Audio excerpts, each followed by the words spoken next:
Chitra ji government college में lecturer थीं। उनकी कोई औलाद नहीं थी। वो अब अपनी जिंदगी के इस हिस्से में पहुंच चुकी थीं जहां पर अब सिवाय उनके पति के और कोई भी सहारा मौजूद नहीं था। जल्द ही वो अपनी नौकरी से रिटायर हुई और अपनी इस गवर्नमेंट की नौकरी से मिलने वाले लाखों रुपए लेकर अपने आगे की जिंदगी अपने घर में गुजारने लगी। चित्रा जी बड़ी सादा और नर्म स्वभाव की मालिक थीं, जबकि वहीं दूसरी तरफ उनके पति भी बड़े अच्छे स्वभाव के थे। आज तक दोनों में किसी बात पर लड़ाई नहीं हुई थी। एक दूसरे को बड़े ही इज्जत से पुकारा करते। औलाद ना होने की कमी उन्हें अपनी जिंदगी के इस हिस्से में आकर महसूस हुई थी। एक दिन चित्रा जी अपने पति से कहने लगी कि क्यों ना हम कोई बच्चा अडॉप्ट कर ले। पहले तो नौकरी में बिजी रहे तो पता ना चला, वहाँ पर पढ़ाने वाले बच्चों को अपना बच्चा ही समझकर उन पर ध्यान देती, मेहनत करती। मगर अब घर में अकेली रहती हूँ तो यह घर मुझे काटने को दौड़ता है। बार बार पास्ट को याद करती हूँ तो एक टीस सी उठती है कि काश मैं वो गलती ना करती तो आज मेरी भी कोई औलाद होती। यूं इस उम्र में मैं बच्चे के लिए तरस ना रही होती, बल्कि अब तक तो भगवान हमें पोते पोतियों की खुशी भी दिखा दे चुका होता। हमारी जिंदगी बड़ी खुशी से गुजर रही होती। चित्रा जी ने जब अपने पति वीरेंद्र सिंह से ये बात की तो वो गहरी सांस लेकर रह गए। मुस्कुराकर अपनी पत्नी को देखने के बाद कहने लगे कि तुम्हें यकीन है कि तुमने जो कुछ सोचा है वैसा ही होता। आज से कई साल पहले जब चित्रा जी और वीरेंद्र सिंह की शादी को 1 साल हुआ था तो चित्रा जी प्रेग्नेंट हुई थी। कुछ महीने बाद उन्हें खबर मिली कि वो एक बेटे को जन्म देने वाली हैं। एक दिन उनकी तबीयत खराब थी, मगर इसके बाद भी वो कॉलेज पढ़ाने के लिए निकल गईं। रास्ते में उनका एक्सीडेंट हो गया। वीरेंद्र जी ने उन्हें उस दिन छुट्टी करने को कहा था, मगर उन्होंने कॉलेज जाने को अहमियत दी और फिर उनके साथ ये हादसा हो गया। उनकी जान तो बच चुकी थी, मगर उनका बच्चा इस दुनिया से जा चुका था। मगर कुछ प्रॉब्लम्स की वजह से वो अब दोबारा कभी भी माँ नहीं बन सकती थी। खैर, वीरेंद्र सिंह ने गहरी सांस लेते हुए चित्रा जी से कहा कि हमारे भविष्य में क्या होने वाला है ये हमारा भगवान बेहतर जान सकता है। अगर सच में हमारे लिए हमारी औलाद बेहतर होती तो भगवान हमें औलाद जरूर देता। क्या खबर कि वही औलाद बड़ी होकर हमें इतनी ही दुख और तकलीफ देती, तभी भगवान ने हमें औलाद ही ना दी। ये बात सुनकर चित्रा जी चुप हो चुकी थी। जिंदगी के कुछ साल ही वो वीरेंद्र जी के साथ गुजार पाई थी कि जब एक दिन वीरेंद्र जी के दिमाग पर लकवे का अटैक आया। चित्रा जी अकेली थी। आधी रात को पति की बिगड़ती हुई हालत देखकर वो परेशान हो गईं। रोने लगी, चीखने लगी, चिल्लाने लगी। कुछ समझ में नहीं आया कि रात के इस वक्त वो किसको आवाज दें, किसको बुलाएं, कौन आकर उनकी इस वक्त मदद करे। यही वक्त था जब उन्हें अपनी औलाद की कमी शिद्दत से महसूस हुई थी। उन्होंने कपकपाते हुए हाथों से एम्बुलेंस को कॉल की। एम्बुलेंस जब तक आई और वीरेंद्र जी को अस्पताल पहुंचाया गया तब तक बहुत देर हो चुकी थी। वीरेंद्र जी मर चुके थे। यह खबर किसी पहाड़ की तरह चित्रा जी पर गिरी थी। वो दुनिया में पूरी तरह से अकेली रह गई थी। वो सेल्फ सफिशिएंट औरत थी, मगर यूं इस उम्र में उनके पति का इस तरह छोड़ जाना उनके लिए काफी तकलीफ दे था। कुछ दिनों तक तो पड़ोसी और दूर दराज के रिश्तेदार उन्हें उनके यहाँ आकर उन्हें सबर का कहते रहे। कुछ रिश्तेदारों ने तो ये भी कहा कि चित्रा जी आप हमारे साथ हमारे घर रह लें, मगर चित्रा जी ने मना कर दिया। उनके पास अपना घर था, अपनी पेंशन थी, बैंक बैलेंस था, पति की जायदाद थी। ये सब कुछ उनके लिए काफी था। उन्होंने जाने से मना कर दिया। कहने लगी कि मैं अपनी जिम्मेदारी खुद उठा लूंगी। धीरे धीरे एक बार फिर सब अपनी अपनी जिंदगी में बिजी हो चुके थे, जबकि चित्रा जी अपने घर में अकेली रह गई थी। सारा सारा दिन घर में बैठ कर घर उनको काटने को दौड़ता। धीरे धीरे उन्होंने खुद को संभाला। उन्होंने सोचा कि भले दौलत की कमी नहीं, मगर घर बैठकर वो खुद को डिप्रेशन का शिकार नहीं करना चाहती। अगले दिन चित्रा जी ने सोचा कि वो घर के पास ही मौजूद एक प्राइवेट स्कूल में बच्चों को पढ़ाना शुरू कर देंगी, ताकि कम से कम बच्चों को देखकर उनका दिल ही बहला रहे। अगले दिन उन्होंने ये सोचा, मगर जब उन्होंने चित्रा जी की योग्यता देखी तो कहने लगे कि आप हमारे प्राइमरी स्कूल में नहीं बल्कि हमारी दूसरी ब्रांच में पढ़ाएं। आपके पास जितनी विद्या है हमारे बच्चों को इसकी बहुत जरूरत है। चित्रा जी को भी आपत्ति न थी। वो स्कूल यहाँ से कुछ दूरी पर था, मगर उनके पास अपनी गाड़ी थी, वो खुद ड्राइव कर सकती थी। इसलिए रोजाना का 50 मिनट का सफर तय करके वो स्कूल में आने जाने लगी। धीरे धीरे बच्चों के साथ रहते हुए उनका दिल भी बहलने लगा। मगर जब एक दिन जुलाई की तपती दोपहर में वो बच्चों को पढ़ाकर वापस घर की तरफ आ रही थी कि उनकी गाड़ी का टायर पंक्चर हो गया। उन्होंने एक झटके से गाड़ी को रोका था। जब गाड़ी से उतरकर देखा तो टायर की हवा बिल्कुल ही निकल चुकी थी। आसपास नजर दौड़ाई तो ये एक वीरान सा इलाका था। आसपास रेतीली जमीन थी, दूर दूर चट्टान थी और मिट्टी के टीले बने हुए थे। इस जुलाई की झुलसा देने वाली गर्मी में तो कोई सायादार पेड़ भी नहीं था। पेड़ के पत्ते तक झुलसकर पीले पड़ चुके थे। यहाँ तक वो किसी को मदद के लिए भी नहीं पुकार सकती थी। चित्रा जी तो परेशान होकर रह गईं। आसपास नजर दौड़ाई तो अनगिनत गाड़ियां और मोटरसाइकिल सवार जा रहे थे। चित्रा जी ने उन्हीं से मदद लेने का सोचा। अपनी गाड़ी को वो एक तरफ सड़क के किनारे खड़ी कर चुकी थी। फिर हाथ के इशारे से लोगों को रोकने लगी, मगर हर कोई बड़ी स्पीड से उनको अनदेखा करते हुए वहां से गुजर जाता। कोई भी चित्रा जी की तरफ ध्यान नहीं दे रहा था। सभी अपने अपने कामों में और अपनी अपनी मंजिल पर पहुंचने में बिजी थे। ये देखकर चित्रा जी काफी परेशान हो गई थी। कभी गाड़ी में आकर बैठती, कभी फिर गाड़ी से बाहर निकल आती, क्योंकि ये तपती हुई धूप तो उनके दिमाग पर असर कर रही थी। ऊपर से उनकी उम्र भी काफी ज्यादा थी। आखिर वो इतनी तेज धूप और गर्मी बर्दाश्त भी नहीं कर सकती थी। काफी नाजुक मिजाज थी। यहाँ पर उन्हें खड़े हुए 2 घंटे बीत चुके थे, मगर कोई भी उनके लिए नहीं रुका था। धूप थी कि जान लेने को थी। जब आखिरी बार फिर कोशिश करते हुए हाँफती हुई चित्रा जी गाड़ी से उतरी और हाथ के इशारे से गाड़ी रोकने लगी, तभी वहाँ पर दूर से एक टैक्सी आती हुई दिखाई दी। टैक्सी काफी पुरानी थी। बोनेट पर जंग लगा हुआ था। टूटा हुआ फ्रंट शीशा देखकर कोई भी अंदाजा लगा सकता था कि ये टैक्सी काफी पुरानी है। पहले तो वो टैक्सी बड़ी ही तेजी से वहां से गुजरकर जा रही थी, मगर जब चित्रा जी को वहां पर खड़े देखा तो वो टैक्सी वापस रिवर्स आई और चित्रा जी के पास खड़ी हो गई। उस टैक्सी में एक नौजवान बैठा था जिसकी उम्र 24 से 25 साल थी। उसने जब चित्रा जी को खड़ी देखा तो फौरन गाड़ी से नीचे उतरा। चित्रा जी के सारे कपड़े पसीने से भीग चुके थे। चेहरा था कि धूप की वजह से तमतमा रहा था। धूप की वजह से हालत खराब हो चुकी थी। उस लड़के ने चित्रा जी को देखा और कहने लगा कि क्या बात है मैडम, आप यहाँ पर क्यों खड़ी हैं, कोई मसला है? चित्रा जी ने भगवान का धन्यवाद किया और उस लड़के से कहने लगी कि बेटा, मेरी गाड़ी का टायर पंक्चर हो गया है। मुझमें इतनी ही ताकत नहीं कि मैं गाड़ी का टायर चेंज कर सकूं। सच पूछो तो आज से पहले मैंने ये काम कभी किया ही नहीं और ना ही आज से पहले मेरे साथ ऐसा कोई मसला हुआ है, वरना मैं इस गाड़ी को वर्कशॉप पर ले जाती। क्या तुम मेरी मदद कर सकते हो?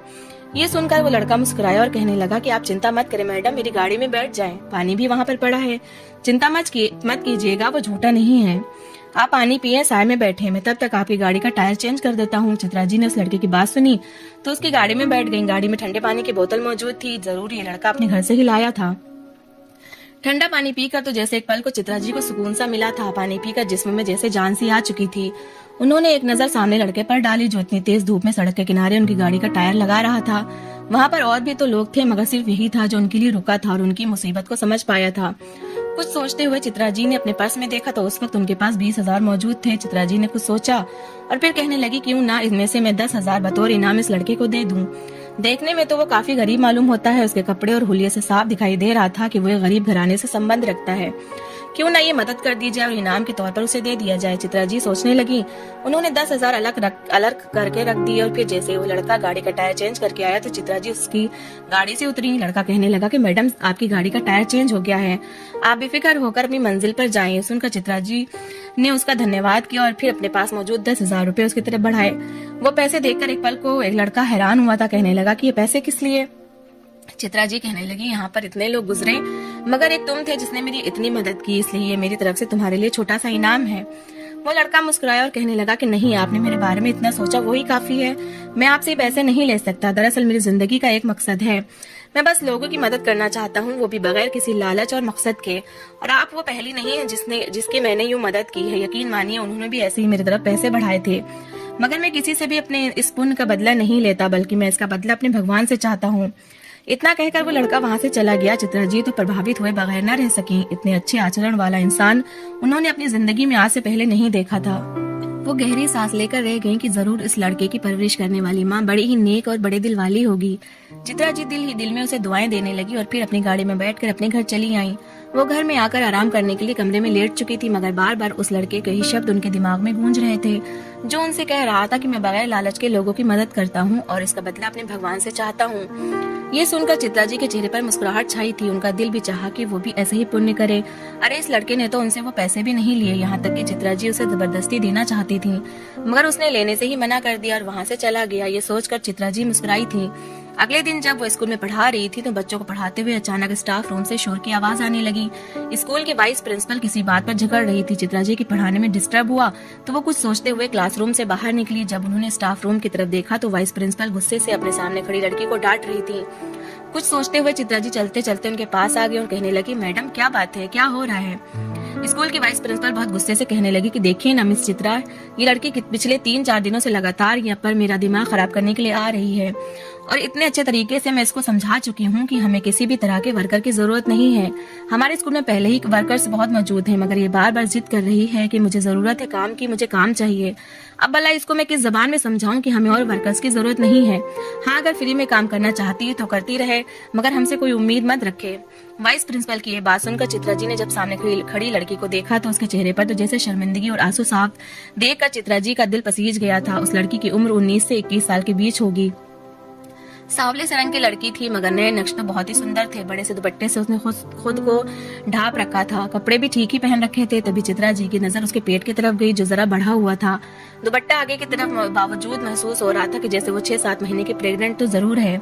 चित्रा जी इसको गौर से देख रही थी। तभी वाइस प्रिंसिपल ने उससे कहने लगी कि अब देखिए, लड़की प्रेग्नेंट भी है, अगर कोई ऊंच नीच हो गई तो फिर क्या बनेगा? बिला वजह हमारे स्कूल का नाम बदनाम होगा। मगर ये लड़की है कि समझने को तैयार ही नहीं है।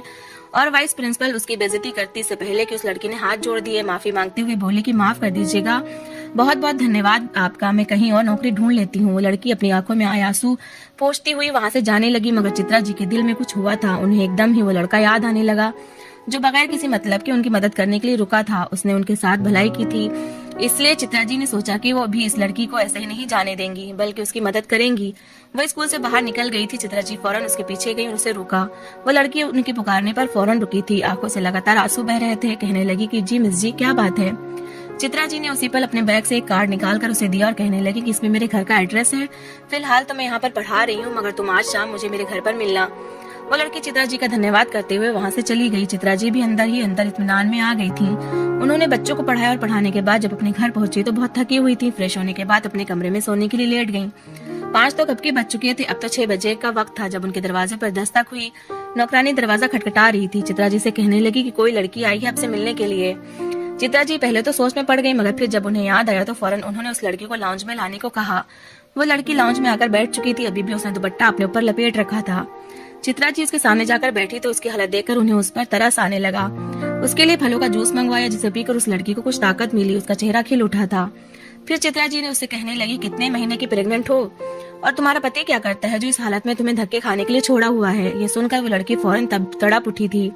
फौरन कहने लगी कि नहीं नहीं, मेरा पति तो मेरे साथ बहुत अच्छा है, ऐसी कोई बात नहीं है, मैं 7 महीने की प्रेग्नेंट हूँ। डॉक्टर ने कहा है कि कुछ मसले परेशानियां हैं, इसलिए मेरा ऑपरेशन होगा, वरना बच्चे की जान को खतरा हो सकता है। मेरा पति तो मुझसे बड़ी ही मोहब्बत करता है, मगर हम दोनों ही मेहनत मजदूरी करते हुए आ रहे हैं। पिछले कुछ दिनों से मेरे पति का बड़ा नुकसान हो गया है, जिसकी वजह से हम कर्ज में डूब चुके हैं। अब पति जो भी कमाता है उसे वो उधार उतारते हैं, जो कि और 2-3 महीने का रह गया है। और बाकी मैं जहाँ नौकरी करती थी उन पैसों से अपने ऑपरेशन के लिए पैसे जमा कर रही थी, मगर मेरी मालकिन ने बगैर किसी वजह से मुझे काम से निकाल दिया है और अब कोई भी मुझे कोई काम पर रखने के लिए तैयार नहीं है। ये सुनकर चित्रा जी ने गहरी नजर उस पर डाली। फिर कहने लगी कि इतना उधार है तुम लोगों पर? वो लड़की बताने लगी कि जी 50,000 रह गया है। सुनकर चित्रा जी ने गहरी सांस ली। फिर कहने लगी कि तुम खाना बना लेती हो? ये सुनकर उस लड़की ने फौरन हाँ में सिर हिलाया। कहने लगी कि जी मैं खाना बड़ा ही अच्छा बनाती हूँ। मेरा पति मेरे खाने की बहुत तारीफ करता है, आप बिल्कुल चिंता मत कीजिएगा, मैं हर काम बड़ा ही साफ सुथरा करती हूँ। ये सुनकर चित्रा जी मुस्कुराई और कहने लगी कि ठीक है, आज के बाद मेरे घर में रात का खाना और पौधों को पानी देना तुम्हारी जिम्मेदारी है। ये सुनकर वो लड़की मुस्कुराई थी। उस दिन उसने चित्रा जी के लिए वेज बिरयानी बनाई, जो कि इस कदर स्वादिष्ट थी कि चित्रा जी ने पेट भर कर खाई। बाकी जो खाना बचा उन्होंने जाते हुए उस लड़की को पकड़ा दिया, जिसका नाम बिंदिया था। कहने लगी, ये खाना अपने लिए ले जाओ, खुद भी खाना और पति को भी देना। ये देखकर बिंदिया की आंखों में आंसू आए थे। कहने लगी कि बहुत बहुत धन्यवाद, आप बहुत अच्छी हैं, भगवान आपको इसका फल देगा। इतना कहकर वो वहां से चली गई और चित्रा जी दिल ही दिल में एक अजीब सा इत्मीनान महसूस कर रही थी। अगले ही दिन चित्रा जी ने अपनी एक लेडी दोस्त डॉक्टर से बात की, जिसका अपना गायनेकोलॉजिस्ट क्लिनिक था, बड़े अच्छे केसेस हैंडल करती थी। उन्होंने बिंदिया के बारे में उन्हें बताया और कहा कि इस केस के सारे पैसे मैं पे करूंगी। अगले दिन जब बिंदिया आई तो चित्रा जी ने उससे कहा कि तुम यहाँ से ही अपनी डिलीवरी करवाना। उस क्लिनिक का नाम सुनकर वो कहने लगी कि नहीं नहीं मालकिन जी, ये तो बड़ी महंगी डॉक्टर है, लाखों रुपए ले लेंगी, मैं कहाँ से इतने पैसे भर पाऊंगी। मगर चित्रा जी मुस्कुराई और कहने लगी कि इस बात की तुम फिक्र मत करो, मैं तुम्हारी हर मुमकिन मदद करूंगी। ये सुनकर तो बिंदिया की आंखों में आंसू आए थे। कहने लगी कि आखिर आप मेरे साथ इतनी भलाई क्यों कर रही हैं? मेरा तो आपके साथ कोई रिश्ता भी नहीं है, काम करते हुए भी सिर्फ 2 ही दिन हुए हैं। तो चित्रा जी मुस्कुराई और उन्हें एकदम ही उस लड़के की बात याद आई थी। कहने लगी कि कुछ नहीं, बस मैं भी एक दिन ऐसे ही बेबस और लाचार थी जब एक इंसान ने मेरी मदद की थी। अब मैं चाहती हूँ कि मैं उसकी इस बात को आगे बढ़ाऊं और ऐसे ही लोगों की मदद करूं। ये देखकर बिंदिया चित्रा जी को दुआएं देने लगी। उसे तो इस घर में काम भी बड़ा आसान करने को मिला था और तनख्वाह भी 10,000 मिल रही थी। जब उसकी डिलीवरी का वक्त आया तो चित्रा जी ने उसे अपनी दोस्त का ही पता दिया था। उसके क्लिनिक में ही बिंदिया ने एक बेटे को जन्म दिया, जो कि बिल्कुल सेहतमंद और तंदुरुस्त था। जब चित्रा जी ने बच्चे के जन्म की खबर सुनी तो वो मुस्कुरा उठी। उन्होंने सोचा कि वो खुद जाकर बिंदिया के बच्चे को देखेंगी। जब वो बिंदिया से मिलने के लिए अस्पताल गई तो एक पल को उनके कदम रुके थे, क्योंकि वहां पर वही पुरानी सी टैक्सी खड़ी थी जिससे निकलने वाले नौजवान ने उनकी मदद की थी। जब वो अंदर पहुंची तो वही टैक्सी वाला लड़का उस बच्चे को उठाए सीने से लगाए प्यार कर रहा था और सामने बिंदिया लेटी उनको देखकर मुस्कुरा रही थी। ये दृश्य देखकर तो जैसे खून की लहर चित्रा जी की नसों में तेज हो चुकी थी। ये तो वही लड़का था जिसने उनकी मदद की थी और यूं अनजाने में ही सही उन्होंने उसकी मदद का बदला कुछ ऐसे उतारा था। चित्रा जी को देखकर बिंदिया फौरन बोल उठी, श्याम, यही वो औरत है जिनकी भलाई और अच्छाई की वजह से आज हमारा बच्चा हमारे साथ मौजूद है, जिन्होंने मेरे इलाज का सारा खर्च खुद उठाया और मुझे नौकरी दी। श्याम ने जब सामने चित्रा जी को देखा तो उसकी आंखें एक पल को फटी की फटी रह गई थी। वो तो हड़बड़ा सा गया था।